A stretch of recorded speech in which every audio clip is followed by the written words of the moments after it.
Meu namorado de 7 anos não quer se casar comigo porque sou imigrante. A verdade é que ganho mais dinheiro que ele, e ele não consegue aceitar isso.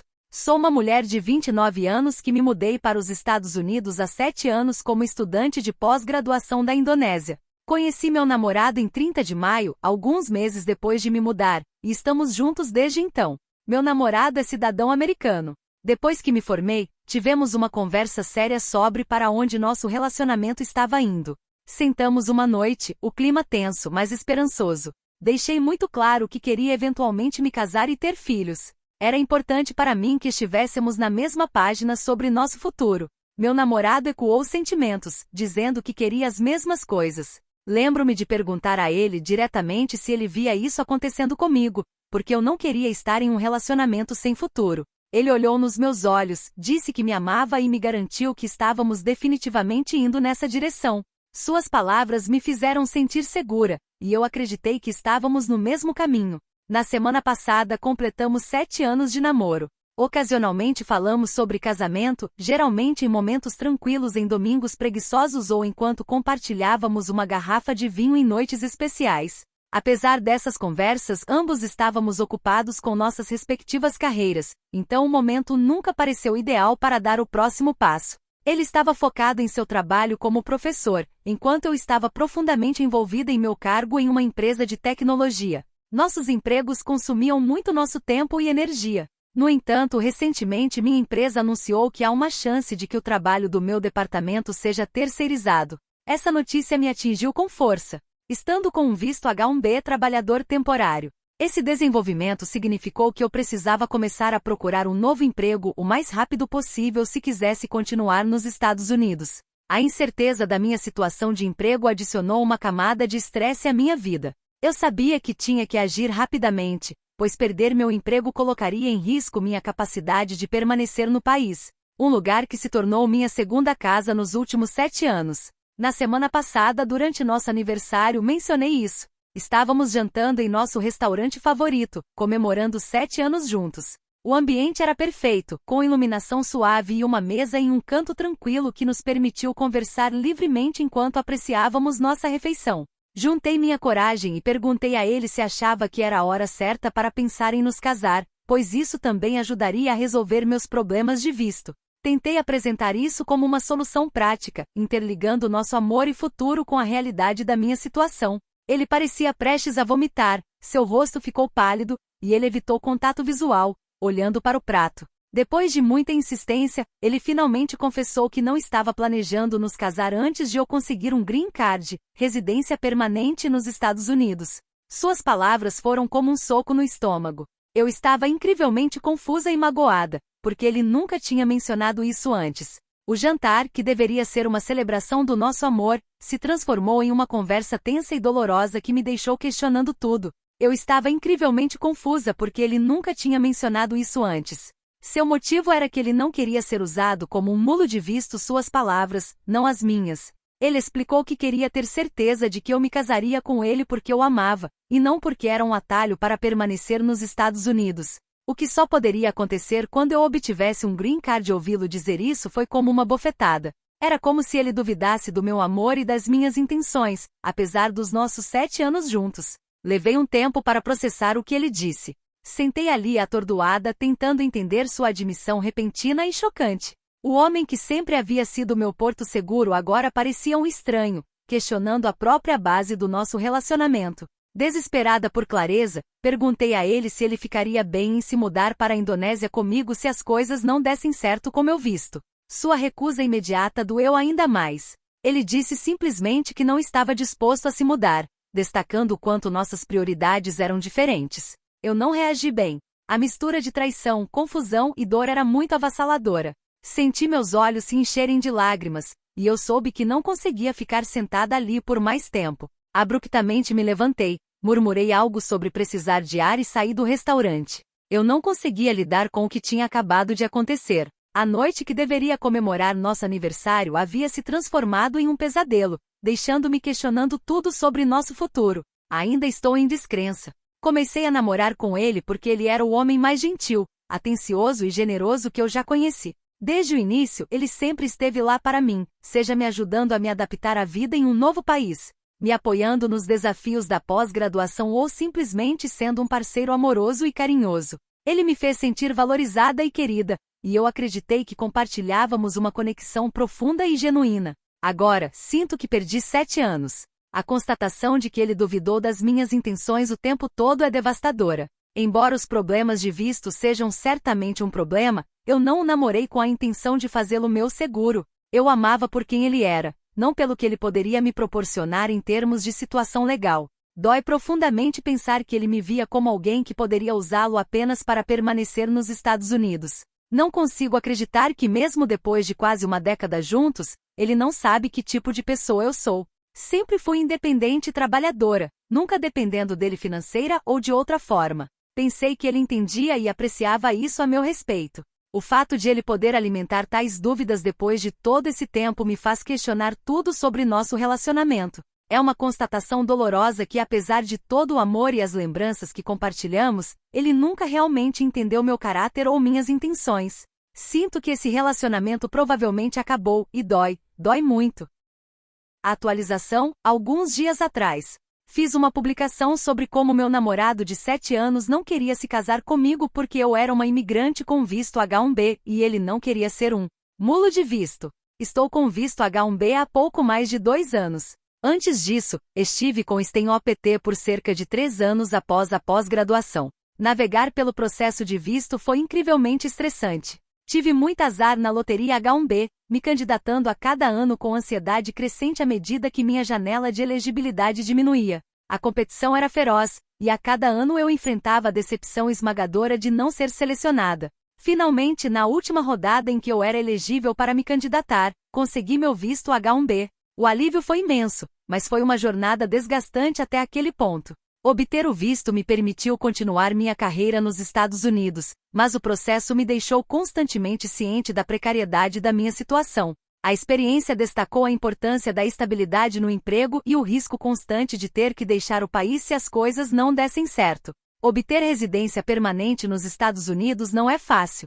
Conheço pessoas que estão aqui há mais de 15 anos e ainda estão esperando pela sua. Para aqueles que me enviaram mensagens me chamando de interesseira, vocês me fizeram rir. Estou ciente das legalidades em torno do patrocínio de um cônjuge para residência permanente, incluindo o aspecto financeiro. Não deveria ter sido um problema pelos seguintes motivos. Sou formada em STEM, recentemente mudei para gestão, ao longo dos anos. Subi na hierarquia por meio de trabalho árduo e dedicação, eventualmente conquistando um cargo de liderança. Trabalho para uma grande empresa, onde gerencio uma equipe de indivíduos talentosos e supervisiono projetos significativos. Minha carreira tem sido gratificante, tanto profissionalmente quanto financeiramente. Me saio muito bem, ganhando perto de $300 mil por ano. Meu namorado, por outro lado, é um professor dedicado. Ele é apaixonado por seu trabalho e causa um impacto significativo na vida de seus alunos. No entanto, nossas rendas não são comparáveis.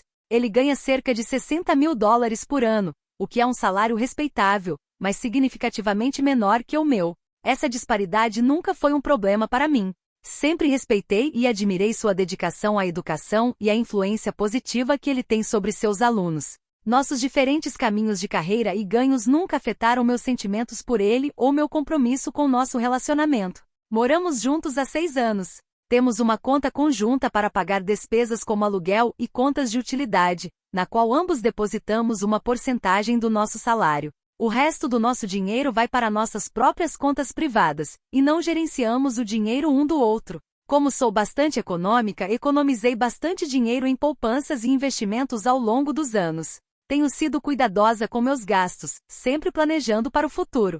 Essa prudência financeira valeu a pena, permitindo-me construir uma sólida reserva financeira. Se meu namorado estivesse preocupado com a legalidade de me patrocinar financeiramente por 10 anos ou mais, eu teria discutido alegremente a movimentação do dinheiro para aliviar suas preocupações. Na verdade, eu estava até considerando comprar uma casa. Poderíamos ter feito isso como uma propriedade conjunta, fortalecendo nossa parceria financeira e mostrando meu compromisso com nosso futuro juntos. O ponto é que poderíamos ter resolvido. Havia muitas opções disponíveis que garantiriam que ambos estivéssemos confortáveis e seguros. Nunca dependi dele financeiramente e não pretendia fazer isso no futuro. Sempre fui independente e capaz de cuidar de mim mesma, e eu continuaria a fazer isso em nosso casamento. Minha estabilidade financeira nunca foi questionada, e eu estava pronta para trabalhar juntas para resolver quaisquer preocupações que ele tivesse.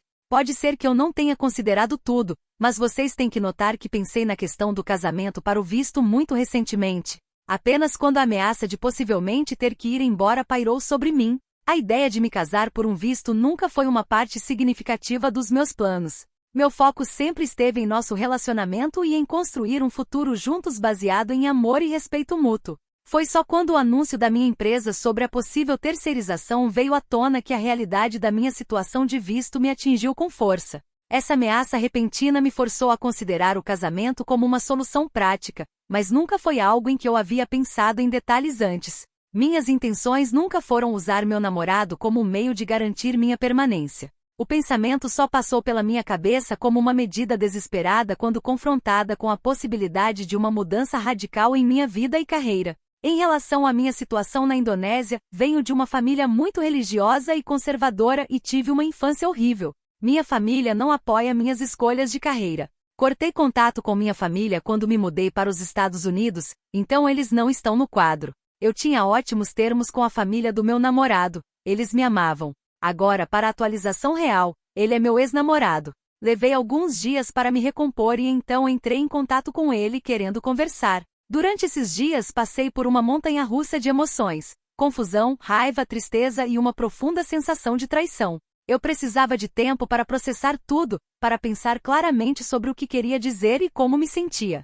Passei muito tempo refletindo sobre nosso relacionamento, relembrando nossas conversas e tentando entender sua perspectiva. Quando finalmente me senti pronta, mandei uma mensagem para ele perguntando se poderíamos nos encontrar para conversar. Ele concordou, e nós combinamos de nos encontrar em um café tranquilo que costumávamos frequentar. Sentada em frente a ele, pude ver a tensão em seus olhos, um reflexo da minha própria turbulência. Foi um momento tenso e emocionalmente carregado, mas eu sabia que precisávamos ter essa conversa para encontrar alguma clareza e fechamento. Acontece que ele estava inseguro por ganhar menos do que eu há algum tempo.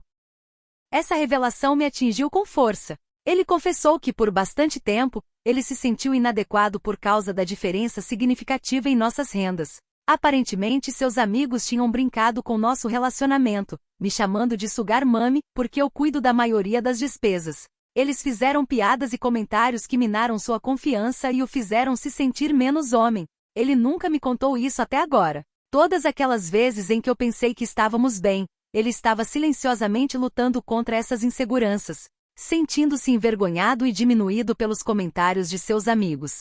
Doeu perceber que ele havia carregado esse fardo sozinho, deixando-se agravar e crescer em algo que poderia criar uma divisão entre nós. Seu silêncio sobre o assunto significou que eu não estava ciente de suas lutas e não pude apoiá-lo, deixando-me pega de surpresa por essa revelação repentina. Aparentemente, ele não se sentia igual porque nossos salários eram tão diferentes.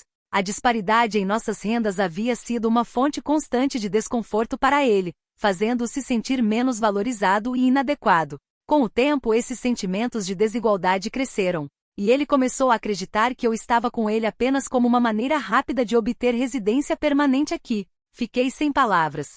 Não conseguia acreditar que seus amigos o haviam feito duvidar do nosso relacionamento. As pessoas em quem ele confiava haviam plantado sementes de dúvida em sua mente, fazendo-o questionar minhas intenções e a autenticidade do nosso amor. Foi devastador perceber que suas piadas cruéis e comentários haviam corroído sua confiança em mim. A ideia de que ele pudesse pensar que eu estava usando-o para meu próprio ganho, depois de tudo que compartilhamos e construímos juntos, era devastadora. A influência de seus amigos havia envenenado sua percepção de nosso relacionamento, criando um abismo de insegurança e desconfiança entre nós. Lembrei-o de como ele me apoiou quando eu estava na pós-graduação. Naquela época eu estava lutando financeiramente, tentando sobreviver enquanto me concentrava nos meus estudos. Ele foi meu porto seguro durante esses momentos difíceis. Mencionei lembranças específicas, como ele costumava me trazer mantimentos quando eu tinha pouco dinheiro para gastar a cada semana. Ele aparecia com sacolas de comida, garantindo que eu tivesse o suficiente para comer, e nunca me fez sentir como um fardo. Lembrei-o de como ele me deixou ficar com ele sem pagar aluguel no meu último ano de pós-graduação. Esse ato generoso me ajudou a minimizar despesas, então eu não precisei contrair um empréstimo. Ele sabia o quanto eu temia a ideia de dívidas adicionais, e ele abriu sua casa para mim sem hesitar, fornecendo um ambiente seguro e estável onde eu pudesse me concentrar nos meus estudos. Também mencionei como ele me deixou usar seu carro quando eu estava participando de entrevistas. Ele entendia a importância dessas oportunidades e queria garantir que eu tivesse transporte confiável. Ele nunca questionou ou me fez sentir culpada. Ele simplesmente entregou as chaves, desejando-me sorte e acreditando no meu potencial. Esses atos de bondade e apoio foram um testemunho de seu amor e generosidade.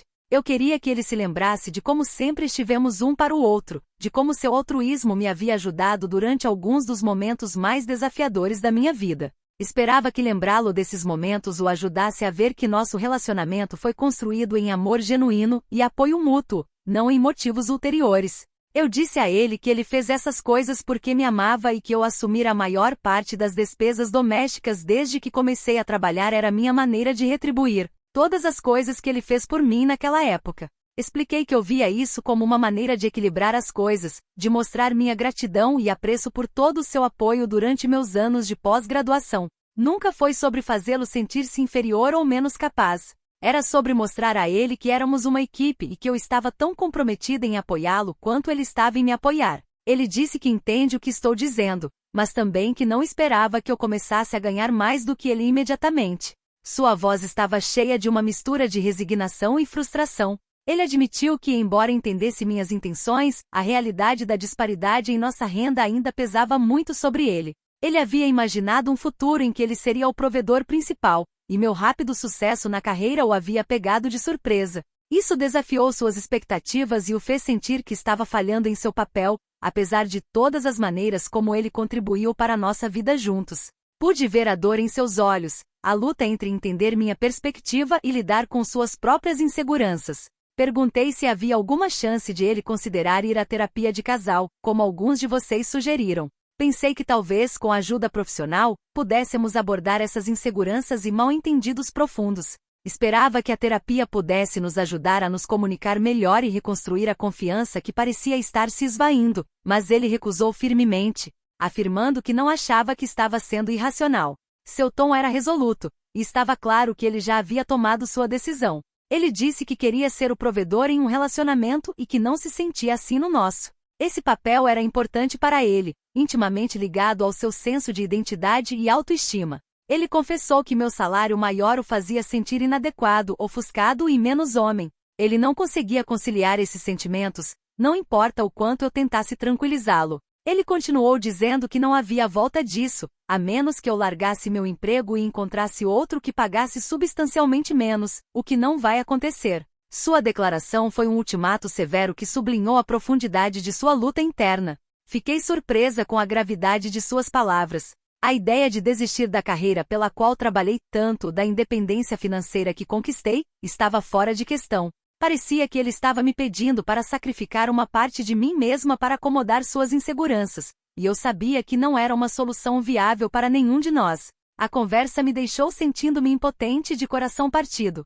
Sua recusa em procurar terapia e sua exigência de que eu mudasse meu caminho de carreira deixaram claro que ele não conseguia ver além de seus próprios medos e expectativas. Foi uma constatação devastadora de que nosso relacionamento pode não sobreviver a esse impasse fundamental. Bem, para resumir, nós terminamos. A decisão foi agonizante, mas ficou claro que estávamos em um impasse que não conseguíamos resolver. O término foi de partir o coração para ambos, cheio de lágrimas, arrependimentos e uma profunda sensação de perda. Parecia o fim de um capítulo que havia começado com tanta promessa e amor. Sua família está em descrença. Eles foram muito apoiadores de nosso relacionamento e esperavam que ele me pedisse em casamento em breve. Eles não conseguiam entender como as coisas haviam desmoronado tão rapidamente, especialmente quando nos viam como um casal forte e amoroso. Seus pais e irmãos, que me receberam em suas vidas e me trataram como da família, ficaram chocados e entristecidos com a notícia.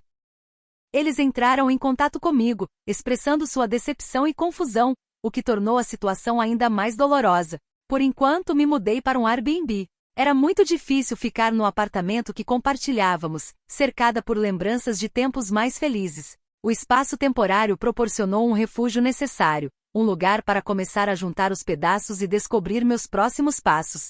Não é fácil. Minha empresa me ofereceu um cargo semelhante em um departamento diferente. Quando a notícia chegou, foi como um farol de esperança em meio ao caos da minha vida pessoal. No entanto, esse cargo é baseado na França, e há uma pequena diminuição no salário. Apesar da pequena redução salarial, a oportunidade era muito empolgante para deixar passar. Sempre sonhei em morar na Europa, explorar novas culturas e experimentar a vida de uma perspectiva diferente. Aceitei essa oferta. A perspectiva de começar uma nova vida em um país vibrante e histórico como a França foi emocionante e reconfortante. Isso me deu algo positivo para me concentrar durante esse momento desafiador. Assinei o contrato de realocação, e os preparativos para minha mudança começaram a sério. Vou me mudar para lá nas próximas 8 a 12 semanas. Esse período me dá tempo suficiente para concluir minhas responsabilidades atuais, me despedir e me preparar mentalmente para essa mudança significativa de vida. Embora a transição seja, sem dúvida, agridoce, é uma chance para um novo começo e novas aventuras. Parece um botão de reinicialização muito necessário, uma oportunidade de reconstruir minha vida em meus próprios termos, em um lugar que sempre quis explorar. Na sua opinião, o que você acha dessa história? Deixe seu comentário abaixo para me dizer.